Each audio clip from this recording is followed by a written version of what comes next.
But I am going to talk a little bit about our background because there's really a lot more to us and we really are a tech company at heart.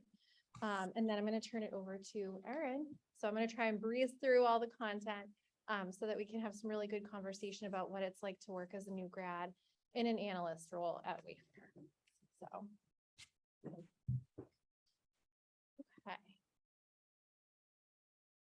So I have this QR code actually, if you have a quick second and you wanted to scan that and sign in. I'm also going to show it at the end of this presentation, but this is what will help us to stay in touch with you. And we can follow up with any new roles that open up or any other Wayfair related news. So just a really good opportunity to stay in touch. I'll give you just a second and then I'll flip through because like I said, I'll show this at the end also. Okay. So this is our agenda for tonight. As I mentioned, I'm going to give a little bit of a Wayfair overview, and I'm also going to talk about opportunities for students if you have an interest in data, because there's so many ways that you can actually use that at Wayfair, especially as a new grad or even through co-ops and internships. And then we'll have some conversation about sort of a day in the life as an analyst and what that looks like, and plenty of time for questions also. Okay. We'll start with our market. Oops. So basically, Wayfair is a platform focused on the home in the $800 billion plus home goods market. And this slide, I like this because this kind of breaks down really who we are. We are 3,000 plus engineers. The number of employees changes all the time, but 16,000 employees. 16,000 plus suppliers and over 31 million active customers. And really technology powers everything that we do. So back in 2011, when Wayfair sort of became official, selling home goods online really was revolutionary, and it still is now. If you think about it, there's not a ton of companies out there that are actually doing what we're doing. And selling online allows us to carry a lot more inventory, a wider variety of inventory, and we also run an inventory light model. So we actually don't have a lot of the merchandise that we sell until the purchases it. So it gives us a lot more room for flexibility. We're holding lower costs than maybe some of our competitors. It's really an exciting time to join and to grow. Okay. So I touched on this a little bit, but shopping for the home really is different. So when you're shopping for, say, a new pair of shoes, you probably know what brand of shoes at least, or maybe even what color, what style you're looking for. When you're shopping for your home, you don't necessarily know what you're looking for. You might be looking for a couch, but the typical customer wants to browse through and be inspired. And also when it comes to shopping for the home, it's largely unbranded. So, I mean, if you thought of mattresses, maybe how many names could you mention? Maybe 2 or so, 1 or so. Whereas if you thought of like athletic wear, you can think of a million brands out there, right? So that's why there's so much opportunity in the home goods market. And that's why Wayfair really leans into everything we do on the website, our customer service, to really just inspire the customer and help them say like, okay, this fits in my home. This is what I was looking for.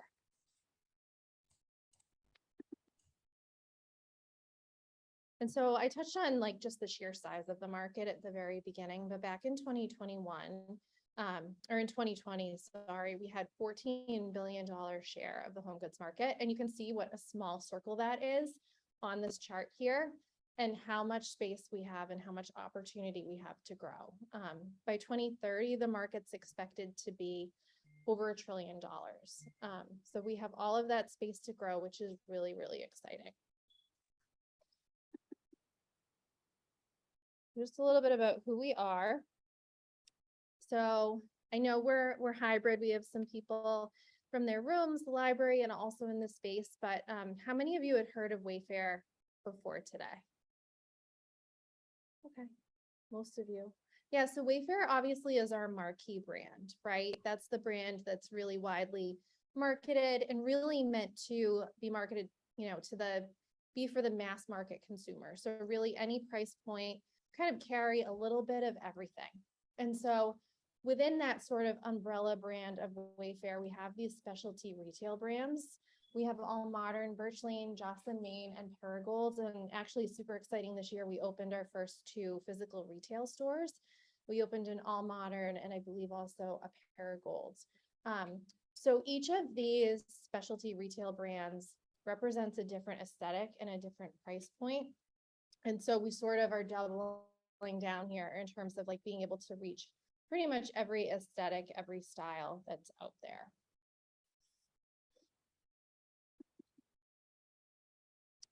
And then of course we couldn't do anything without our loyal customers. And this is one of the key places where data comes into play, right? Like, and analyzing our customer behavior and how can we get repeat customers and how many people are coming back to the site and kind of leveraging that to make business decisions. So I like this chart over here between 2015 and 2020. We basically doubled the amount of customers that had made 3 or more purchases at Wayfair. So really building that customer loyalty. And something that I think that's really interesting is that a customer usually visits the site 9 times and browses almost 30 products before they actually make a purchase. So again, back to like shopping for the home is really browse based, and you want customers to kind of come back again and be able to use your site and your app really easily.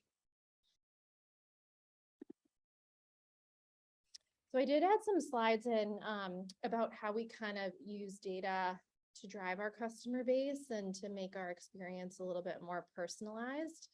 And these are just some of the examples. So the more that you use the site, the more that the site can recommend other products for you.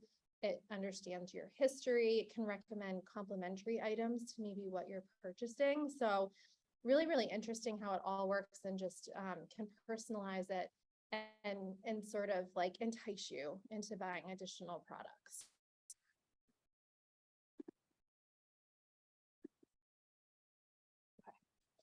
So the engineers that I mentioned, the 3,000 plus engineers are across the business. And so they kind of power these 5 key areas. So the shopping experience, merchandising, marketing, operations, and supplier services. So not only do our engineers power the site that you see externally that you're used to using if you're a shopper, they also build a lot of the platforms that we use and a lot of the programming that we use internally, which is really unique and gives us kind of like a startup-y feel, but also a lot of room to innovate and to pivot quickly, as opposed to maybe some others who use like outside larger providers for different things.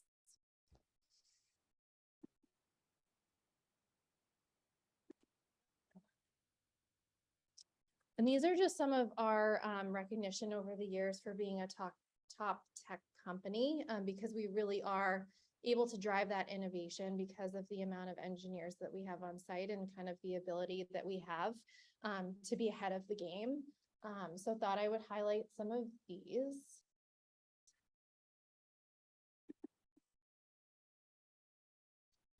And then just another example of how our data-driven marketing grows our customer base. So this is some data around our ads and also our site and app. So we had in 2020, 4 billion site and app visits, which is just crazy. And a lot of it, I'm sure some of it is repeat, but when you think of like the sheer volume of 4 billion visits to a site, that's also a lot of data that a company can track, right? So, you know, some of these promotions that we do, constantly tracking ROI and seeing how we can iterate and, you know, kind of make a campaign stronger.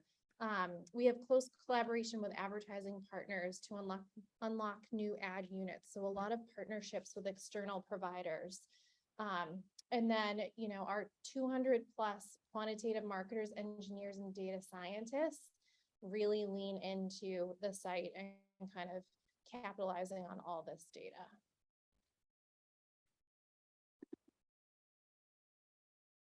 And then this is just, again, another example of how the company works to match product to the customer. and using these data-driven algorithms to match content. So they do that through the Wayfair browsing history, the vertical service or brand affinities. So, things that like the predicted need for outdoor, and then audience insights. So really interesting how they kind of look at every little aspect in order to make that shopping experience personalized.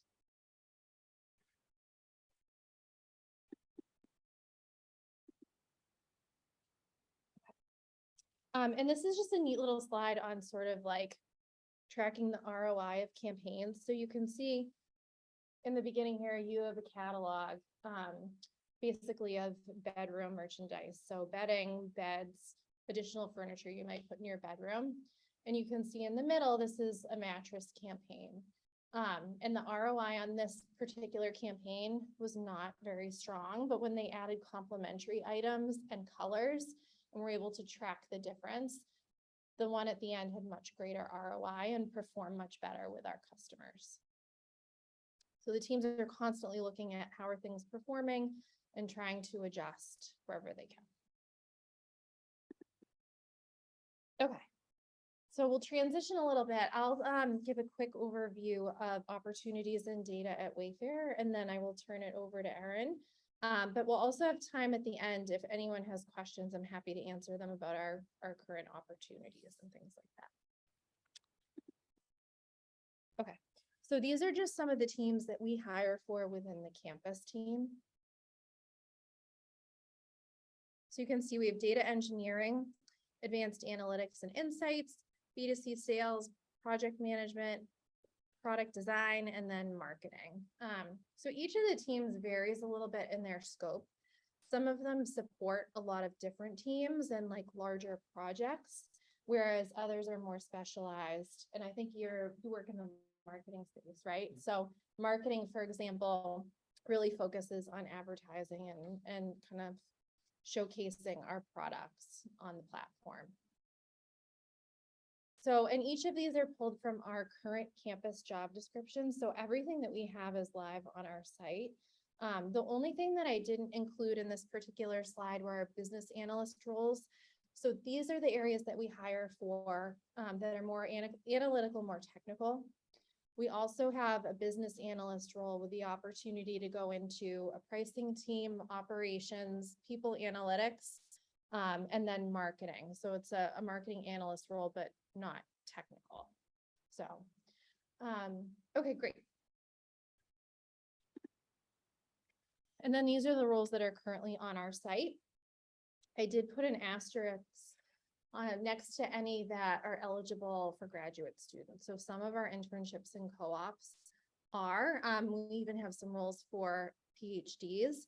But these are the main ones that we're recruiting for right now for the January cohort, and then for summer 2023 internships.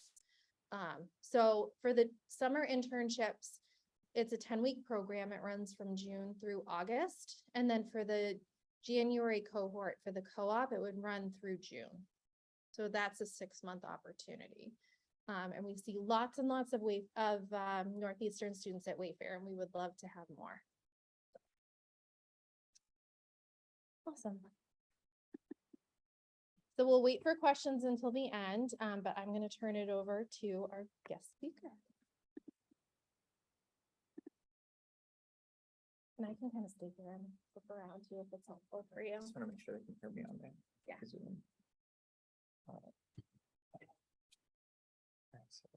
Hello, everyone. So I'm Erin. I am also a Northeastern alum. I graduated with a degree in marketing analytics and a minor in graphic and information design. So obviously I'm working in marketing specifically, and I was also a Wayfair co-op. So I've gone through the co-op experience at Wayfair. I actually did both my co-ops at Wayfair. And so I can talk more about that as well. So just a quick outline of how I got to where I am right now, and really what I was working on to get to the position where I am right now. So like I said, I did both of my co-ops at Wayfair initially. And so the first co-op that I did at Wayfair, it was definitely very entry level to what I was working on, but I still did have the opportunity to immediately start working on data projects that interested me. really the co-op program at Wayfair, at least in the marketing department from my experience, you get exposure to everything that your team is working on, then have the ability to really dive into both individual projects that you want to focus on, in addition to the roles and responsibilities that you're assigned.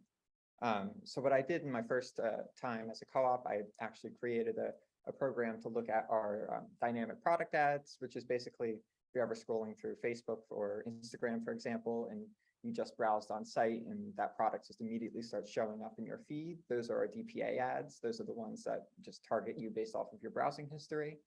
So I did an analysis on those in order to look at the most frequently looked at products in order to then use those in our generic ads that aren't focused on targeting.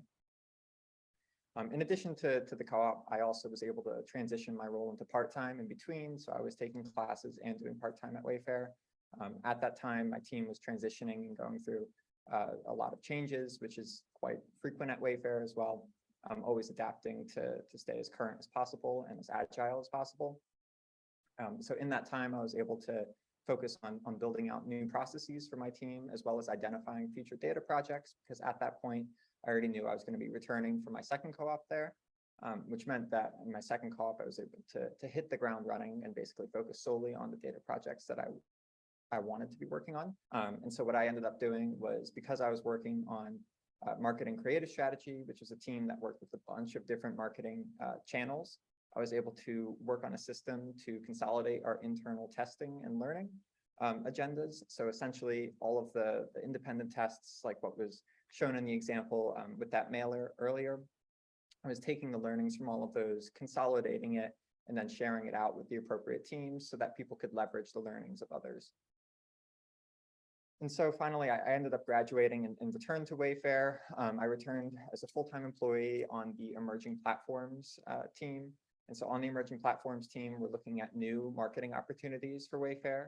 And so what I've ended up doing is I've launched TikTok on for Wayfair US specifically, as well as identifying new methods for performance reporting, because as we're going on to these new platforms that we've never been on before as Wayfair, we have to find new ways to measure how well we're doing on the platform.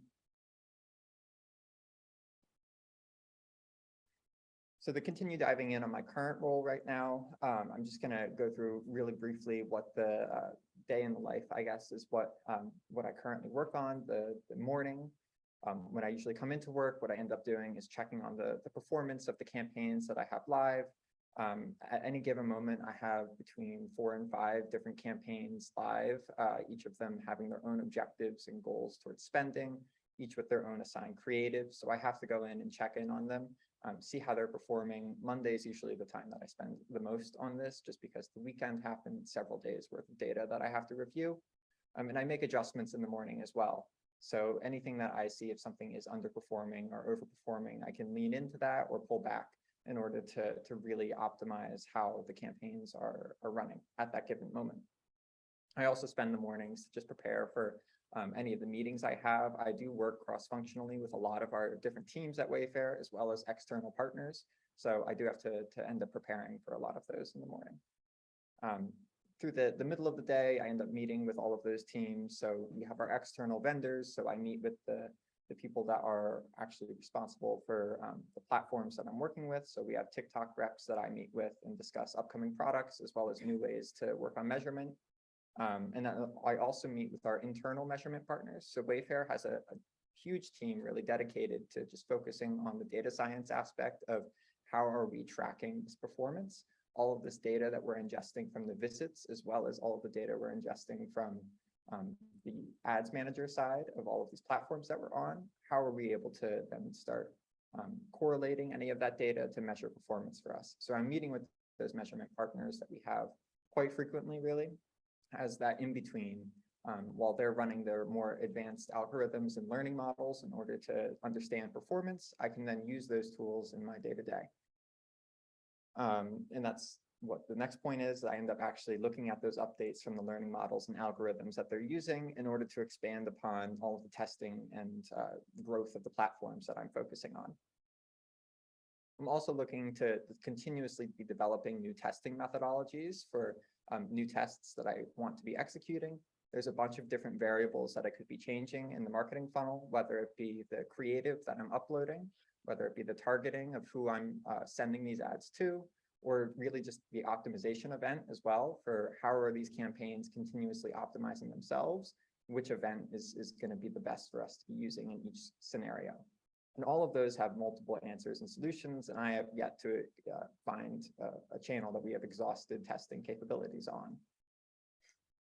And then finally, I wrap up my day by checking in on my campaign performance again, looking at those adjustments, see if there's any red flags that I need to address immediately before I leave for the day. I also use the afternoon to upload new assets to my channels, just so that because peak traffic time for when people are on their phones is typically in the evenings right after, we want those assets to be fresh and current at that time. And then I also meet with my team in the afternoons, and we have wrap-ups where we share learnings and other campaign optimizations that we think could benefit the team. And so there's, at a high level, there's a bunch of collaboration and working with your team in order to optimize what you're doing, as well as being able to really dive into some pretty innovative data solutions.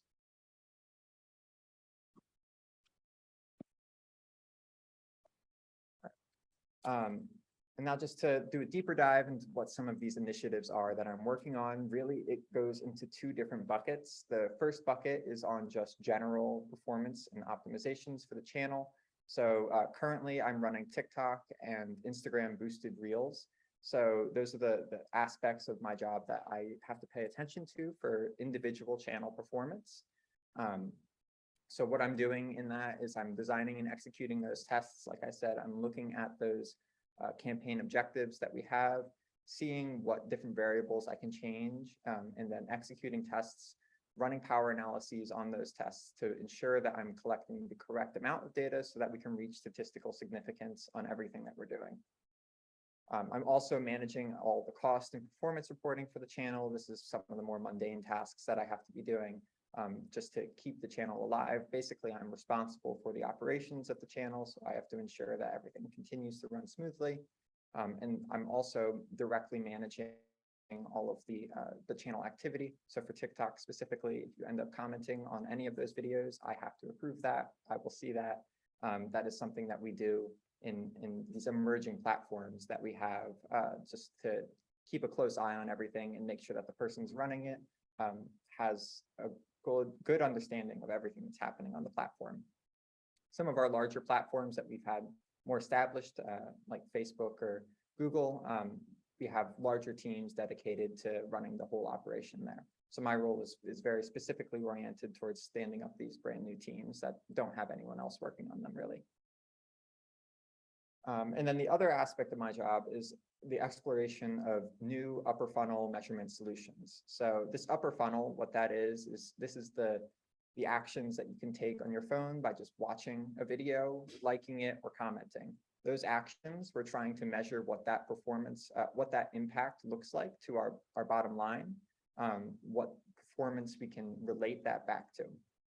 So with our lower funnel campaigns, it's a lot easier to say which one did better or which one did worse, because we have raw dollar amounts to look at those. Lower funnel are those like DPA conversion ads that we're looking at, the ones that are highly transactional, are something that you were already about to buy basically, and it's an ad that just popped up in your feed to make you pull the trigger and actually purchase.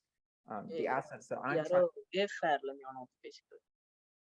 the assets that I'm trying to measure are the ones that are just like an aspirational video, a meme, something that isn't necessarily like going to make you buy something right that instant, but we still want to understand how that's affecting our bottom line. So what I do, working to establish what that means for us, is I'm working with two distinct data science tools that we've internally developed for us. One is our MTA model, which is a multi-touch attribution model. Essentially what this does is it takes a look at every action a user takes along the marketing funnel. So they click on a TikTok ad, they visit our site, they search our name in Google and then click on us, or they interact with like a Facebook ad and then make a purchase. What that MTA model does is it ingests all of that visit data, all of that impression level data, and then runs machine learning essentially to assign credit to each of those different platforms to say this platform attributed this much revenue and it caused that purchase this percentage of an amount. So I use that model in order to identify really how much money my channel has been generating for Wayfair. And what we're currently doing is trying to ingest all of that upper funnel data, the likes, the impressions, the views into that model, because that's something that currently isn't as established into the model. We've primarily focused on visits to site, which we have a high fidelity in that data since it's on our platform. And then the other model that I'm working with quite often is PDG, which stands for probabilistic device graph. So essentially what this means is it's trying to increase the customer recognition that we see on our site. So when you click on an ad and then it goes to site, we don't necessarily know who you are right off the bat.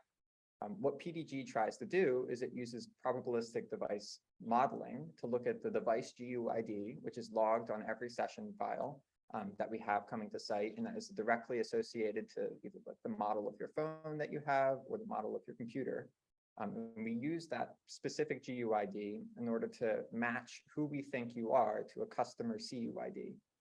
And so this has a training model that essentially has a bunch of verified connections between those CUIDs and GUIDs, and a bunch of verified misconnections between CUIDs and GUIDs. That training models run over that set of data, and we get ourselves a PDG model that's capable of ingesting visits that aren't necessary, like we don't know who they are. That PDG model can take a guess at it to a certain threshold value, which we typically assign to a 70% confidence threshold. And then we can increase our customer recognition that way. So we can then apply that to our attribution model and apply that to any of our retargeting efforts as well. So audience and campaign optimizations can also be using this data to understand who these customers are. This is something that is currently being worked on as well, and we have new versions of this model coming out pretty regularly as well. So both of these are things that I'm constantly working in order to both measure the performance on my channel and then also understand who is clicking on the assets in my channel.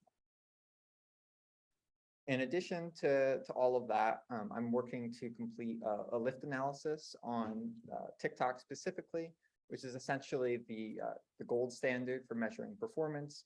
You have a holdout group and you have the test group, where one is given all of your TikTok assets and one is given absolutely nothing.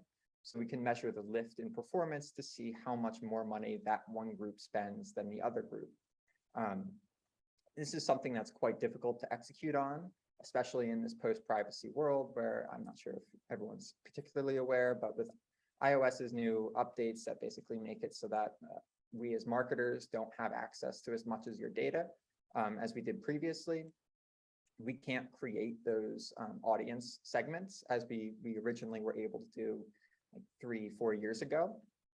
So what we have to do now is resort to something called geo-targeting typically, which is where we segment literally like sections of the United States and say this section doesn't receive any assets and then everywhere else does. So we can measure performance from a geo-location standpoint. And then the last thing that I'm working on for upper funnel measurement solutions is setting up clean rooms with our vendors. So what this essentially is a workaround for us to be able to get those log level files from TikTok or Facebook and working in a data clean environment. Essentially, a third party would ingest all of that data, would ingest our log files and ingest TikTok's log files. They would match all of the customer IDs so that way we can get a matching of who's looking at an asset versus who's then making a purchase. And then they aggregate all of that data and send it back to us. So we never see the log files, we never see who's doing what, but that data clean room is a clean environment where they do all of that matching, and then we're able to then ingest it ourselves in an aggregated level so that everything is privacy kosher, basically. So that's a general overview of all of my current initiatives. Really, I just wanted to make sure I gave that quick overview for everyone and really give the rest of the time now to further questions if you have them, and I can dive into those.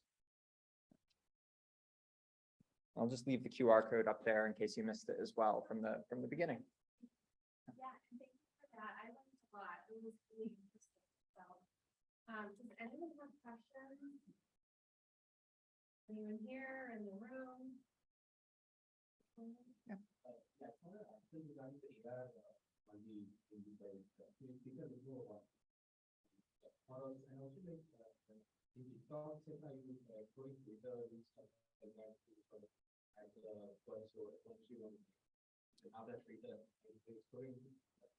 Yeah. So just to recap for everyone on the call as well, you wanted me to dive into more of those AI models, right? That we have the machine learning stuff.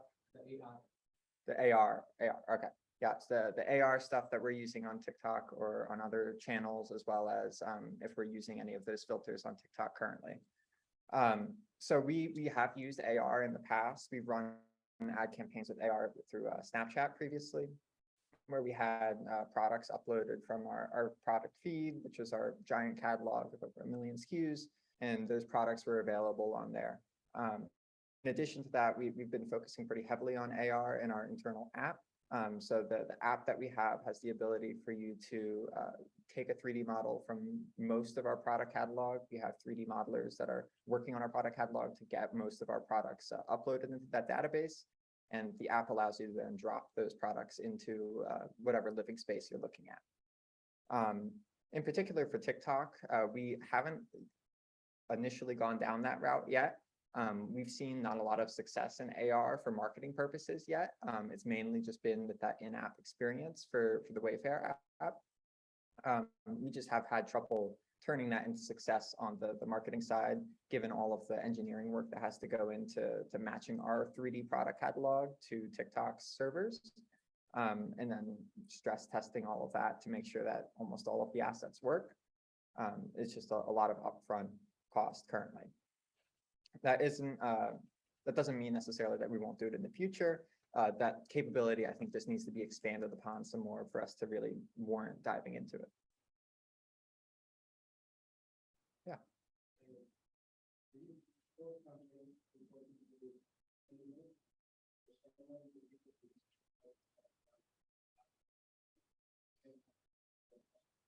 Yeah. Yeah, so the TikTok demographic is definitely a lot younger. It skews younger than what we've seen on some of our other channels. So that has directly impacted the bottom line that we've been able to measure so far. But the big issue on TikTok that we've been working towards really is that customer recognition. Because TikTok does something where when you're in their app and then you click on one of our ads, it opens in TikTok's in-app browser. So this is a browser that we have like no cookies with, we have no device recognition abilities with right away. So it's an environment where we have a really difficult time matching customers. So our attribution model is actually pretty weak on TikTok because of it. And so I've been working towards a lot of ways to understand the measurement, to see the full impact. But given what we have seen so far, it's actually quite promising still, even though it is a younger demographic, it typically doesn't have as much money for purchasing power for furniture specifically. We are still seeing early success indicators for us on the platform.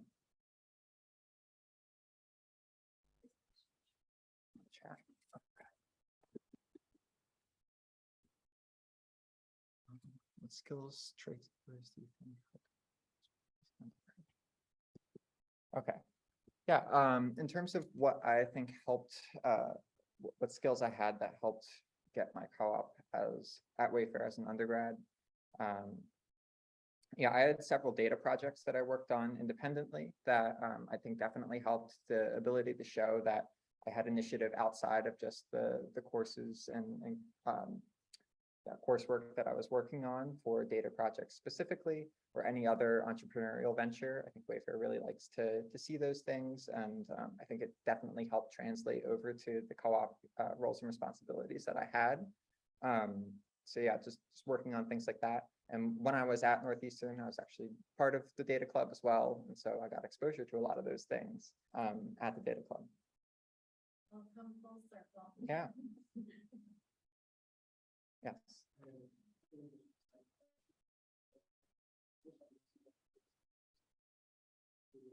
I'm sorry, could you speak up a little bit? You're pretty far back.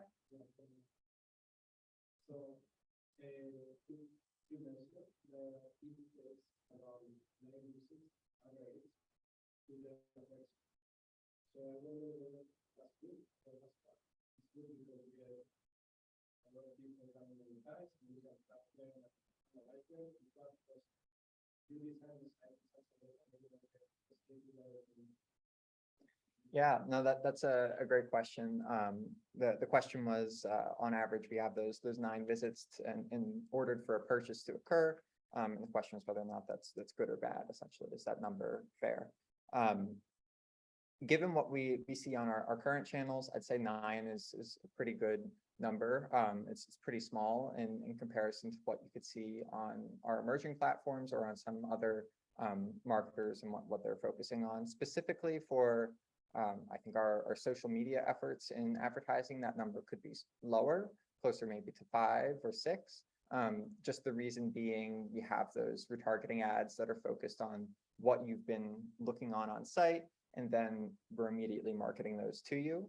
And so it definitely depends on where you come into the funnel. If you come into the funnel from a TV ad, you watched a TV ad on TV, if anyone does that anymore, and then comes to site, that might take longer for you to eventually then convert for us, as if you saw a product ad on social media, had access to that product ad initially and were able to purchase right off the bat. It definitely can vary, but I think 9 as an overall number is pretty strong for Wayfair marketing.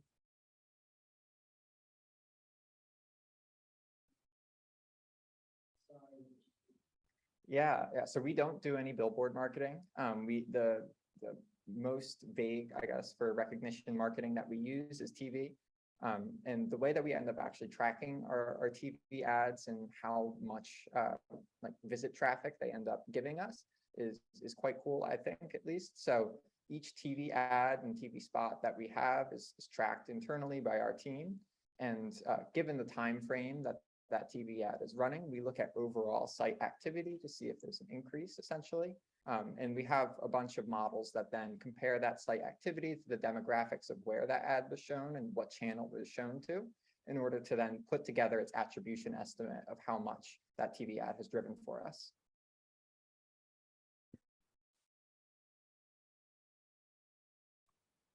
Any other questions in the chat?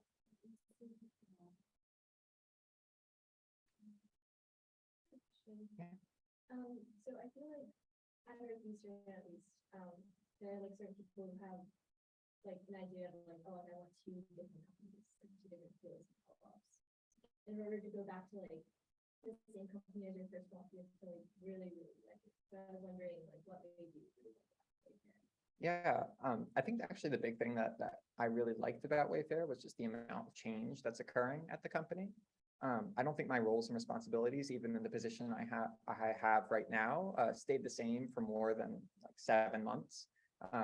They change pretty quickly, which I think is good from the perspective that you get exposure to a lot of things. You're not working on any dead-end projects. They will drop a project if it's not shown to be successful or be helpful to the business. So you're able to then keep stepping your toes into the things that are the next new frontier and what you're working on, really. Which I really appreciated in the position. Wayfair also has great opportunities for education, the marketing program specifically. We have Marketing U is what they call it, sessions basically to teach you a bunch of different hard and soft skills. And it's always continuously running for all employees. So it's a lot of opportunities for learning and basically a lot of opportunities for working on things that you like.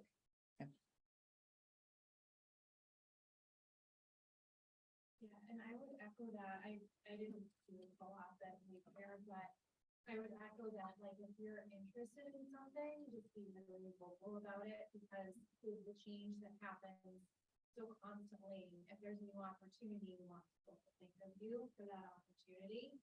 And I found just along the way that my manager has been really great about that, and keeping in mind my own development, what I'm excited about, and kind of tagging me when there's opportunities to do that. And they do the same for students, new hires. I think you're really hired based on your knowledge. If you trust your knowledge, you come in with a lot of freedom to make decisions in a little project.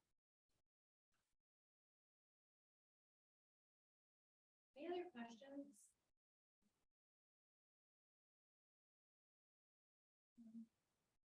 thank you so much. right. This was awesome. And I'm happy to be a resource for any questions recruiting related. I don't know if you're okay with connecting on LinkedIn, but like, I'm happy if anyone wants to connect with me on LinkedIn, I'm happy to follow up with some information, for you all. And then also I wanted to mention, we have, a partnership with Forage. I don't know if any of you have heard of Forage, but they provide, free online virtual learning experiences. And so we actually just partnered with them on a marketing analytics program. And it's free for students, so I'll follow up. I'll send everything into the data email inbox. So you're welcome to give that a shot. And it has, some cameos from people we work with at Wayfair, and it's just a really good snapshot, even if that's not specifically what you want to do, it's a really good snapshot into kind of what a day in the life is like. Awesome. Alright. All right, well, thank you all so much. Applications are open right now on our site and on NU Works. We have them open set right now for December 1st, but, we'll take them down once they're filled, so definitely the sooner the better. And you can apply to more than one role too. So, thank you very much. Thank you.